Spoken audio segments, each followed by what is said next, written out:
కోర్టులు ఏ అంశాల్లో అయినా ఎంతవరకు జోక్యం చేసుకోవచ్చు. మనం చూస్తూ ఉన్నాం, ఢిల్లీలో ఎయిర్ పొల్యూషన్ విపరీతంగా ఉంది. దాంతో అనేక సార్లు కోర్టు ఢిల్లీలో ఎయిర్ పొల్యూషన్ తగ్గించేందుకు ఫైర్ క్రాకర్స్ బ్యాన్ చేసింది. అక్కడ ఎయిర్ క్వాలిటీ పెంచాలంటే ఖచ్చితంగా ఇది కూడా ఒక మార్గం అన్నమాట. రీసెంట్గా కూడా ఈ 2025 ఏప్రిల్లో సుప్రీంకోర్టు ఢిల్లీ ఎన్సీఆర్ ప్రాంతంలో permanent ban on fire crackers అంటే శాస్త్రంగా కొన్ని ప్రాంతాల్లో ప్రొహిబిట్ చేయాలని చెప్పి సుప్రీంకోర్టు సూచించిందనమాట. అయితే ఈ మధ్య కాలంలో భారతదేశం మొత్తం కూడా ఫైర్ క్రాకర్స్ బ్యాన్ చేయాలి, బాణాసంచా బ్యాన్ చేయాలని చెప్పారనమాట. దానికి సంబంధించి chief justice of India B R Gavai ఇది సాధ్యం కాదు అని చెప్పేశారనమాట.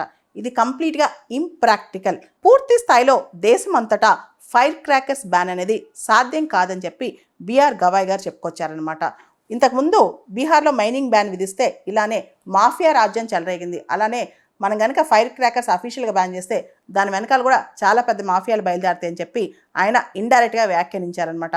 ఒక పక్క రైట్ టు లైవ్లీహుడ్, జీవనోపాధి కూడా చాలా important.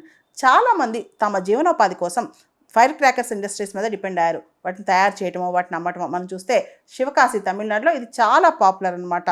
So right to clean environment ఒక పక్క, రైట్ టు లైవ్లీహుడ్ ఒక పక్క. అంటే ఎవరైతే ఇండస్ట్రీ పైన డిపెండ్ అయ్యారో వాళ్ళ యొక్క జీవనోపాధి, దాంతోపాటు క్లీన్ ఎన్విరాన్మెంట్, స్వచ్ఛమైన పర్యావరణం కావచ్చు, స్వచ్ఛమైన గాలి కావచ్చు, ఇవి కూడా హక్కులే. వీటన్నిటి మధ్య బ్యాలెన్స్ చేయాలి. ప్రతి విషయంలో కోర్టు ఓవర్గా ఇంటర్ఫియర్ అవ్వకూడదు. Extreme orders create extreme situations అనమాట. అంటే కోర్టు ప్రతి దానిలో ఎక్స్ట్రీమిటీస్కి పోతే ఎక్స్ట్రీమ్ సిచ్యువేషన్స్ ఎదురవుతాయని చెప్పి కూడా బిఆర్ గవాయ్ గారు వ్యాఖ్యానించారు. పూర్తి స్థాయిలో దేశమంతటా కంప్లీట్గా ఫైర్ క్రాకర్స్ బ్యాన్ చేయలేం. దానివల్ల అండర్ గ్రౌండ్ ట్రేడ్ పెరిగిపోద్ది, మాఫియాలు పెరిగిపోతాయి, అక్రమంగా ఫైర్ క్రాకర్స్ అమ్మకాలు పెరిగిపోతాయి. దానివల్ల లాభాలన్నీ కూడా ఇల్లీగల్ మాఫియా ట్రేడర్స్కి వెళ్ళిపోతాయి. చాలామంది అమాయకులు జీవనోపాధి కోల్పోతారని చెప్పి కూడా కోర్టు చెప్పుకొచ్చిందనమాట.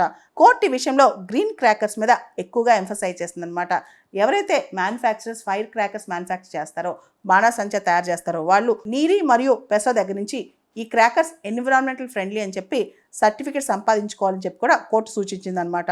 ముఖ్యంగా ప్రొహిబిటెడ్ ఏరియాస్లో ఏదైతే ఎక్కువగా కాలుష్యం ఉందో అలాంటి ప్రొహిబిటెడ్ ఏరియాస్లో ఫైర్ క్రాకర్స్ కంప్లీట్గా బ్యాన్ చేయాలని, అమ్మకూడదని కూడా కోర్టు సూచించిందనమాట. దీనికి సంబంధించి దేశం మొత్తం ఒక యూనిఫామ్ పాలసీ ఉండాలని, ఓ పక్క క్లీన్ ఎన్విరాన్మెంట్ని సపోర్ట్ చేస్తూనే మరో పక్క లైవ్లీహుడ్ కూడా సపోర్ట్ చేయాలని చెప్పి కోర్టు చెప్పుకొచ్చిందనమాట.